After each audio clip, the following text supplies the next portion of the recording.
अयोध्या से भगवान श्री राम को 14 वर्ष का वनवास हुआ था। ये तो सब जानते हैं। वनवास काल के दौरान राम, सीता एवं लक्ष्मण किन किन स्थानों पर गए थे, ये भी सभी जानते हैं।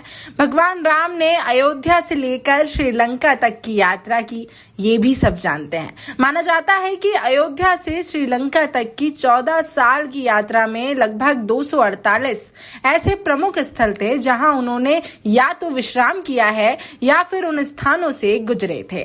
आज ये स्थान धार्मिक रूप से राम की वन यात्रा के रूप में याद किए जाते हैं, परंतु मध्य प्रदेश के किन किन स्थानों पर रुके, ये अभी तक कोई नहीं जानता। वनवास काल के दौरान राम, सीता और लक्ष्मण ने मध्य प्रदेश के कई स्थानों पर भ्रमण किया था, जिसमें प्रमुख स्थानों में चित्रकूट, सतना, अमरकंटक, पन्ना, जबलपुर, विदिशा और रायसेन शामिल हैं। वहीं शहडोल के वरिष्ठ समाजसेवी जेपी साहू ने बताया कि वनवास काल के दौरान राम, सीता और लक्ष्मण शहडोल में भी विश्राम किया था। वो स्थान सीतामढ़ी के नाम से भी जाना जाता है, जिसका आज तक किसी को पता नहीं है, जिसके चलते लुप्त की कारागार पर है। वहीं उन्होंने बताया कि उन स्थान को सुरक्षित करने के लिए मध्य प्रदेश शासन के अनेक को मंत्री से गुहार लगा चुके हैं, परंतु आज तक उन पर विचार नहीं किया गया। अगर इन स्थानों को पर्यटन से जोड़ा जाए तो वो स्थान सुरक्षित और धार्मिक हो जाएंगे और शहरों में भी विकास होगा। पहले मैं सनातनी जेपी साहू शहडोल संभाग से हूँ और वहाँ से हूँ जहाँ राम जी लगभग 1 वर्ष का समय गुजारे हैं। मैं शहडोल, अनूपपुर, उमरिया जहाँ नर्मदा नदी बहती है अमरकंटक से, वहाँ से आता हूँ। शहडोल जहाँ विराट नगरी है, जहाँ 5 पांडव लगभग 1 वर्ष तक अज्ञातवास में रहे हैं। और उमरिया जो बांधवगढ़ नेशनल पार्क है, परंतु लोग उसको बांधवगढ़ को टाइगर के रूप में देखते हैं, व्हाइट टाइगर पाया जाता बोल के। पर सच क्या है? सच ये है कि बांधवगढ़ मतलब भाई का किला। राम जी जब यात्रा में चले थे वनवास में, तो उमरिया जब बांधवगढ़ आए थे तो उनने अपने भाई को किला बनाकर उपहार में दिया था कि भाई तू मेरे साथ चल रहा है, मेरे पास देने कुछ नहीं है, तो मैं पत्थरों का किला बना के तुमको दे रहा हूँ। तो बांधवगढ़ जो नाम पड़ा वो राम जी के कारण पर, राम जी लक्ष्मण को अपना भाई का किला बना के दिए, बांधवगढ़ भाई का किला। तो मैं ऐसी जगह से आता हूँ जहाँ राम वन का मन पथ है। भाइयों, चित्रकूट से जब आप निकलते हैं तो देखेंगे राम जी सिबरी का बेर खाने से पहले तक की पूरी कहानी शहडोल संभाग और रीवा संभाग से जुड़ी हुई है, जबलपुर जुड़ी हुई है।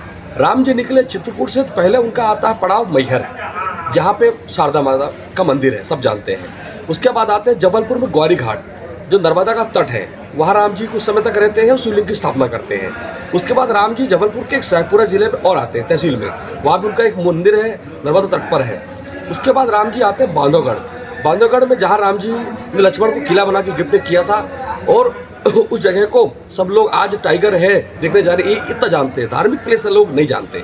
उसके बाद एक सोन और जुइला नदी का संगम स्थल है जिसको दशरथ घाट बोलते हैं। वहाँ राम जी को, जब राम जी 14 साल वनवास में थे, उनके पिताजी गुजर चुके थे, तो वो हमेशा क्या करते थे कि श्राद्ध के महीने में जो नदी मिलती तो अर्पण करते थे श्राद्धांजलि। तो उनने दशरथ घाट पर सोन जुइला के संगम में राम जी ने अपने राजा दशरथ श्राद्ध किया था, जो आज भी राजा दशरथ की मूर्ति है, मंदिर स्थापित है, जो राम जी वनगमन पथ का स्थल है। उसके बाद एक जैसडोल में ही अमझोर गंधिया गांव है, गंधिया में राम जी 11 दिन रहे। उनने 7 शिवलिंग की स्थापना करी है, 7, जहां राम जी के हाथ से बने शिवलिंग है। तो उस जगह में आज सरकार ने अभी लगभग 50 लाख रुपए के अनाउंसमेंट के डेवलपमेंट के लिए। उसके बाद आगे बढ़ते हैं, गंधिया के बाद एक रेवसा गाँव है। रेवसा गाँव में राम जी का 10 एकड़ के भूभाग में, जंगल के बीच में राम जी के चरण चिन्ह है। धनुष कहाँ रखते, तलवार कहाँ रखते थे, और राम जी सोते जो बिस्तर में थे तो पत्थर का बिस्तर है।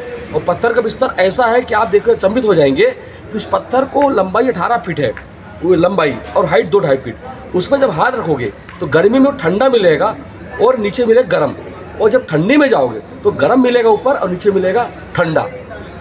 इस प्रकार से वो पूरा पत्थर है। राम सैया, सीता सैया, लक्ष्मण सैया, हनुमान जी का साक्षात 10 एकड़ में वो नर्मदा कुंड भी प्रकट हुई है, राम जी के पैर धोने के लिए आई थी। और इसके अलावा वहाँ पे वैसी जगह है रेवसा, जिसको चरण पादुका कहते हैं। वहाँ पर अपने 5 पांडव भी लगभग 3 माह रहे हैं, तो उनके भी चिन्ह पाए गए। 10 एकड़ के भूभाग में हमने वहाँ परिक्रमा शुरू करवा दिया है, और वो राम जी का बहुत बड़ा स्थल है, चित्रकूट जैसा है। उसके बाद एक जगह और है जो कोतवा विधानसभा अनूपपुर जिले में आती है, जिसको सीतामढ़ी बोलते हैं।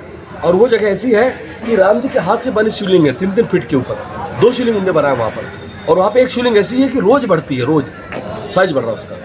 तो और उसके बाद अमरकंटक राम जी पहुँच जाते हैं, राम वनगमन पथ। और उसके बाद पिंडरा गौरोला होकर के सिवनी नारायण के बेर खाने, शिवरी के बेर खाने जाते हैं। तो राम जी शहडोल संभाग में रहे हैं, ये आम लोगों को पता नहीं है। इस बात का मुझे सनातनी होने पर दुख है, और इसके लिए हम पिछले 4 साल से जनमानस को प्रचार कर रहे हैं, बता रहे हैं कि राम जी आए थे, आप जाओ, दर्शन करो, घूमो, अपनी मन्नतें पूरी करो। इसके लिए हमने सनातन एकता यात्रा अभी हमने गर्मी में रामनवमी में 9 दिन का निकाला था। 100 कार्यक्रम के 450 किलोमीटर पैदल चल के। अभी आप क्या